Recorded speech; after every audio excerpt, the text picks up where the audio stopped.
Welcome back to another episode of Harmonious at Lunch, the show that fuels your business success. I'm Brandon Gano, your host and guide through the world of harmonious business growth.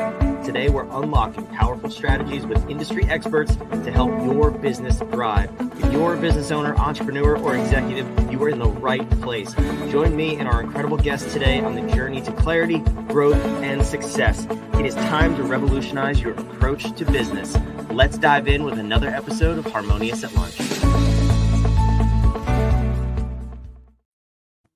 Welcome back into some more bite-sized business advice. And today we're talking about acquisition and an interesting method, I think, to sprint test, and really dial in your acquisition cost so you can get things done faster. Everybody wants to acquire more of something. Let's find a better way to do that. I have a very special guest with me to break this down and figure out how you can do it in your business. Robert Brill, welcome to the show. Thank you for being here. Thanks for having me, Brandon. I messed up already what you do, but tell me, what is sprint testing and where do we start with this? So we're an advertising firm, and one of the processes we've pioneered over the years is this idea that you can spend very little money to understand a lot about your business. Because the truth is that every business under the sun is trying to sell you something, and no one wants to be sold to, which creates a bit of friction fundamentally. But literally everyone on this planet, what do we all have? We have problems. And so if you can understand the exact verbatim language that people are using to express the problems that your business solves for, that's a direct path to sales. So we do this sprint test. It's $900. It takes 2 weeks, which is relatively quick in the span of things. And you will understand at least one, if not 3 to 5 different problem statements that resonate for your business. And you will have ads that will result in up to 70, 80% lower cost per lead, which is what we're seeing on our ad campaigns. So this is a powerful process that is a launch pad for sort of exponential velocity for businesses. Yeah, I'm curious to break this down too, because outside of the very specific words you use, like ad, leads, and marketing, I mean, it sounds like this principle could be used to really diagnose and cure any problem.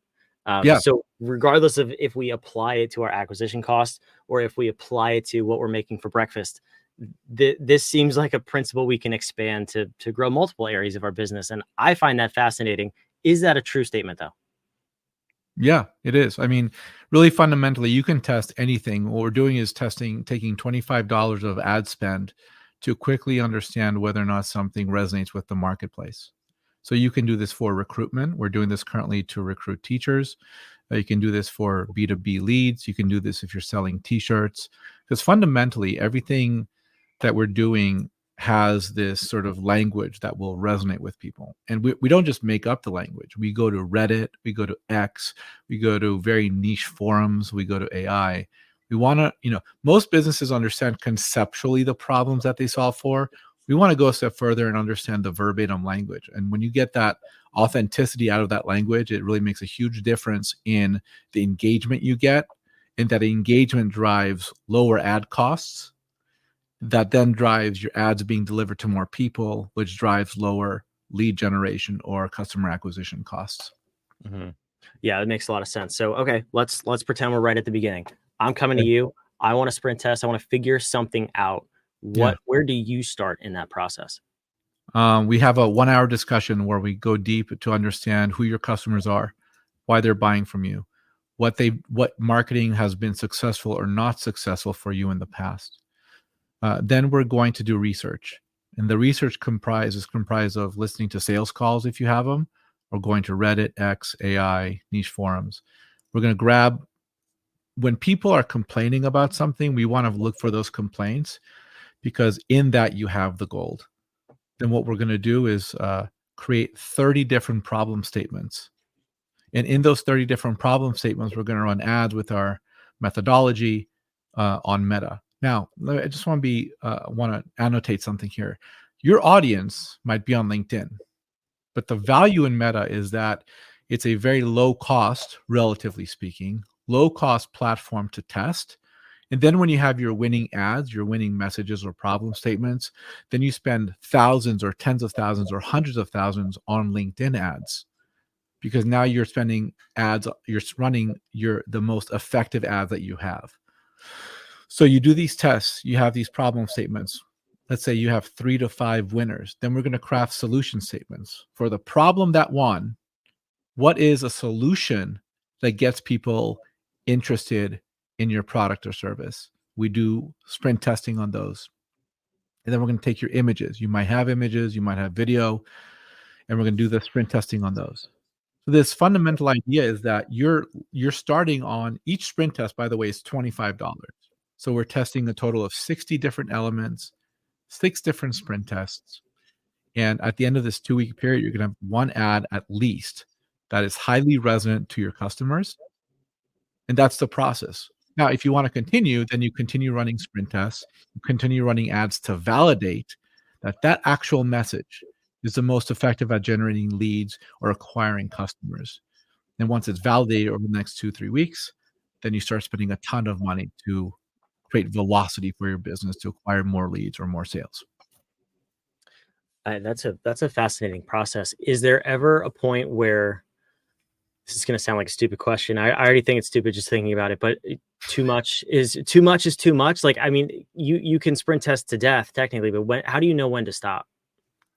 It's not the question fundamentally is, should you ever stop? The answer is no. You may not have the bandwidth to continue. You may be so busy with sales that it doesn't make sense to allocate any more energy to it. That's sort of like where we are right now. We've lowered our lead cost from $114 for our business down to under $27. So it's a 76% lower lead cost at scale, happening every day for months now. So the reason for that, so we're not going deeper into this. Like we're like, all right, we're busy. We have clients coming in, we have sales coming in, we have an irresistible first-time offer, and our team is busy. Now, if we need to get more clients because we've hired 10 more people, that's when we crank up the ads and continue the sprint testing. But fundamentally, as a philosophy, the answer is you should never stop sprint testing. Mm-hmm.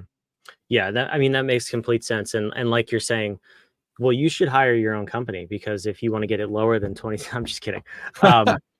But yes, I hear what you're saying, and it makes sense. And obviously your conversions from that $27 lead is sufficient enough to be profitable. So you go until you need to stop. I hear that loud and clear. The other thing I'm curious about is, you said sprint testing lowers to lower your acquisition cost by 86%. That's huge. What are the fundamental pieces of that you're seeing makes the difference in, I guess, just people? What do people typically do before they get to you? Are they just running ads and not testing anything, or what's making up that 86%? Oh, so a couple things. When new clients come to us, they say we've been burned by another agency. They might say they don't know what they're doing. They might say we've tried to in-house it by hiring people off of Upwork and Fiverr, and there's no process. A big part of our success, just in aggregate, we've been on the Inc. 5000 and Financial Times 500 a total of 11 times as of 2024. A big part of our success, right? Because those are awards that are connected to business growth. The success comes from a great team, a senior team in terms of experience, but the most important is standard operating procedure. The ability for every individual on the team to wake up every morning and understand exactly what they need to do to succeed, so that when their day is over, they know they've succeeded at their job, which means that they're happier, they stay with the business longer, and they're more engaged in the work that they're doing. And they're also getting professional development. But going back to the sprint test, fundamentally, there's a few benefits here that are working really well. Number one, on our ads, we have a ton of engagement, more engagement than I've ever seen on our ads for our business on Meta, because our ads are asking a question or making statements that get people to respond. Engagement by itself is a proxy metric. It's a midpoint. It's like, I can't pay my bills with engagement. More engagement for what happens on Meta is, when you have more engagement, that tells Meta that people like what's going on your ads. When there's good engagement, Facebook lowers your ad costs, which means that every dollar gets you more ad impressions, which means we get in front of more people. So the validation of the engagement then says anyone who sees the ad, they're more likely to pay attention, which means in aggregate, our lead costs are lower. Another thing that has improved our lead cost is we stopped driving people to our website, which asks a total of like 7 different questions. And we're asking people on a lead form on Meta up to 15 different questions. And not just choosing your answer. Some of them are open form. What is your biggest challenge? Tell me, explain. People are actively filling out this form, which means that number one, it was hard to get through. 15 questions is a lot. That means they're interested. That also means when I get on sales calls with them, I know a lot more about what they're trying to achieve, which means I can tailor my conversation to their needs. The aggregate of this activity creates velocity for our business. We create better automation because we know exactly what people are looking for all throughout the process. We also get our pitch down far more effectively because I'm having the same conversations over and over. And number 3, I can train people in my business to do the work that I'm doing as a CEO. So as you and I talked about earlier, it's not my job, it's my business. That's really interesting. And I want to dive deeper into the that second to last point you made about having people who are committed, qualified leads, some would say. But what's the balance there? Because it's what you're saying is twofold. I mean, you're significantly lowering the acquisition cost while also increasing the quality of the lead.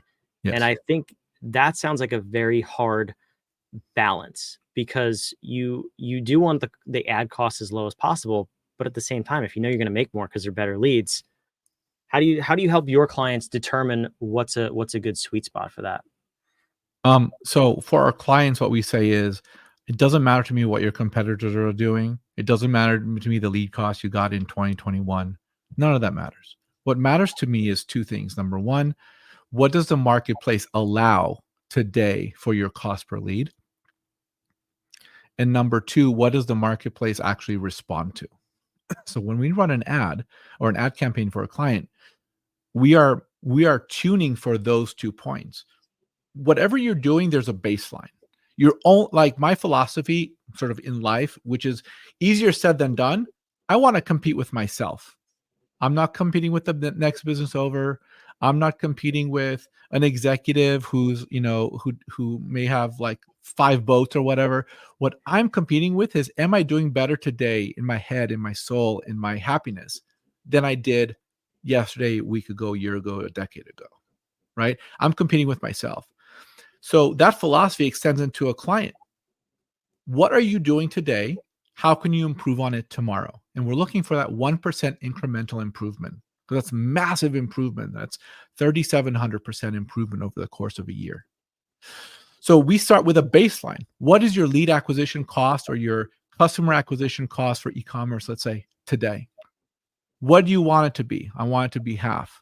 Okay, fine. Let's work to get it to half of where it needs to be. And we do that with the messaging, with the lead forms, with the dynamic creative composition that we deploy. So we just set a baseline and work to beat the baseline every day. I like that. It's a good mentality, first of all, for everything, not just this.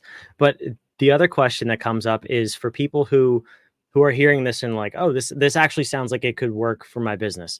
From the perspective of, I've never run ads. When you work with those people, you want to establish your own baseline. I understand that. But as far as what's working and what's not, does that make things more complex, or does it hinder the process at all if someone's never run an ad or even posted on social media? Yeah, it just means you have a longer journey. But as the old saying goes, every journey starts with the first step. So if you don't have a baseline, perfectly fine. A big part of the value on this sprint testing is to establish product market fit. Because if you've never posted on social media, or even if you have, but if you've never run ads, you don't know exactly what to say and how to say it, or how to even price your message in a way that's going to engage your customers to spend money with you. And then how do you do that at scale? How do you spend $1,000 this month and then 10,000 and then $100,000? So this sprint testing process, because it's completely iterative over time, you have the ability to mirror back to the marketplace the language that will resonate to the marketplace, which means more sales. Yeah, that's a great way to look at it. And the other thing that I'm curious about is I made the mistake in the beginning, right? I said split testing because that's the commonly used terminology. We're talking about sprint testing. Can you just explain for me the difference? Because split testing, people commonly think it's, it's A/B test for whatever period of time. This sounds way quicker, way more focused, way more in depth. How do you view the difference between the two? And way less expensive. Yeah. So the context would be, let's say you have, so or split testing is usually 2 or 3 ads, ad A and ad B, and one of them works, one of them doesn't. The value of sprint testing is you're saying, I'll give you an example. Let's say you have 10 million ad impressions.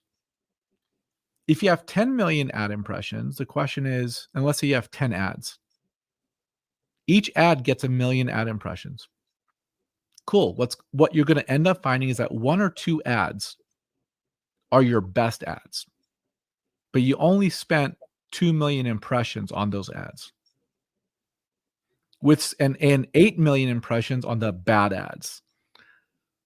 With sprint testing, you spend 40,000 or 50,000 impressions on all the bad ads, and you spend 9.5 million impressions on the 1 or 2 good ads.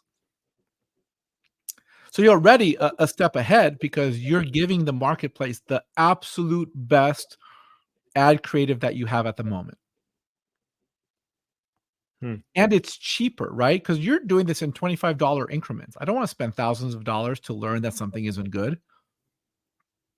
I want to spend $25, $30, $100 to learn that something isn't good. And by the way, there'll be a lot of failures. You're testing 60 elements. You get like maybe 5 to 10 total that are good. Maybe 5. Like, that's a very small percentage. So like, you could have spent thousands of dollars testing 60 elements. I'm spending far less. Yeah. And that's a good thing too, right? To fail and to know what's not working quickly and efficiently. That's the whole goal. Let's get there as quick as possible. Our general philosophy on that is, if you have media or marketing that's working, 80% of your budget should go there, and 20% of your budget should be spent on testing.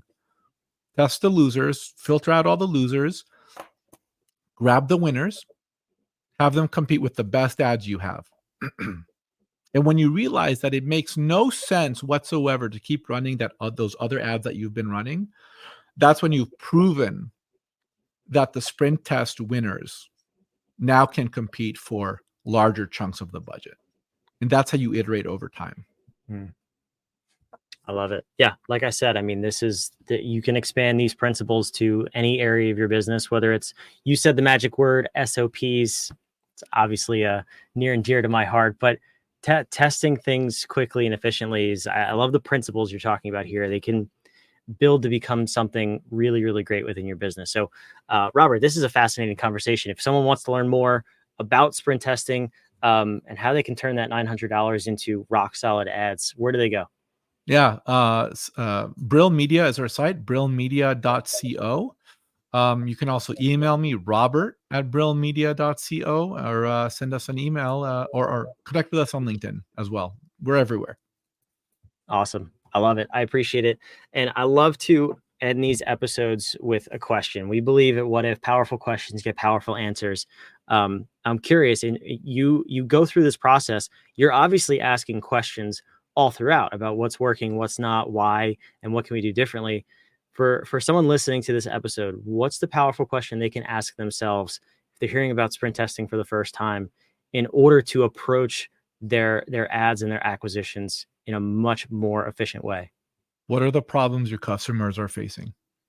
What's the verbatim language your customers are using to describe their problems that you have a solution for? And the way you find that out is you go to Reddit, you go to X, you go to AI, you go to niche forums, and you look for the complainers. I hate it when boy, this thing really sucks. I cannot believe, I wish, I want, I need, I struggle with. Those are the statements. That's awesome. Yeah, that's a good tip. Those are good questions. Robert, I appreciate you being here. This is a fantastic episode. Thanks, Brandon. Appreciate it. For those of you watching, listening, wherever you are, first and foremost, down in the show notes, brillmedia.co. You can go and check out more on this, see if it's right for you and your business. But also make sure you subscribe. We want to have you back. We put out this content 5 days a week because we're crazy, but also because we want to help you grow your business and get to that next level, wherever that next level is for you. So subscribe, comment, do all those fun things. We'll see you back tomorrow.